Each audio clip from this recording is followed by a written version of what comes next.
ധനം ബിസിനസ് പൾസിലേക്ക് സ്വാഗതം. ഇലക്ട്രിക് വാഹനങ്ങളോടുള്ള കമ്പം ആഗോളതലത്തിൽ കുറയുകയാണ്. അങ്ങനെയാണ് ചില കണക്കുകൾ. ഇന്റേണൽ കമ്പഷൻ എഞ്ചിനിലേക്ക് മടക്കമെന്ന് പ്രമുഖ പ്രൊഫഷണൽ സേവന സ്ഥാപനമായ ഇവയുടെ പഠനം. വില, EV നയങ്ങൾ, അടിസ്ഥാന സൗകര്യങ്ങളുടെ കുറവ് തുടങ്ങിയവയാണ് കാരണം.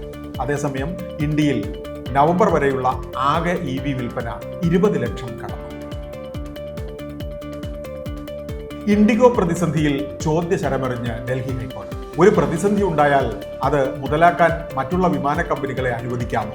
40,000 രൂപ വരെയൊക്കെയാണ് ടിക്കറ്റ് ചാർജ്, ഇങ്ങനെ കൂട്ടാമോ?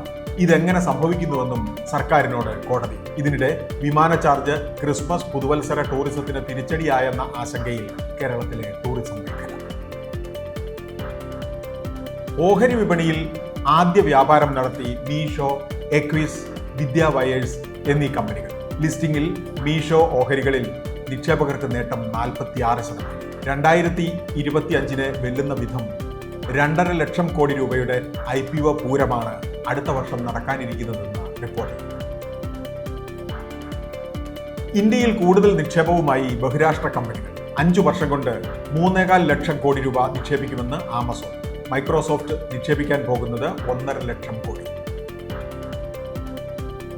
ഡോളറുമായുള്ള വിനിമയത്തിൽ രൂപയുടെ മൂല്യം കൂടുതൽ തകർന്നതിൽ പ്രവാസി ലോകത്ത് ആഹ്ലാദം. നാട്ടിലേക്ക് പണം അയക്കാനും നിക്ഷേപിക്കാനും ഗൾഫിലുള്ളവരുടെ തിരക്ക് ഇരട്ടിയോളം. ബിസിനസ് വാർത്തകൾ വിശദമായി അറിയാൻ ധനം ഓൺലൈൻ.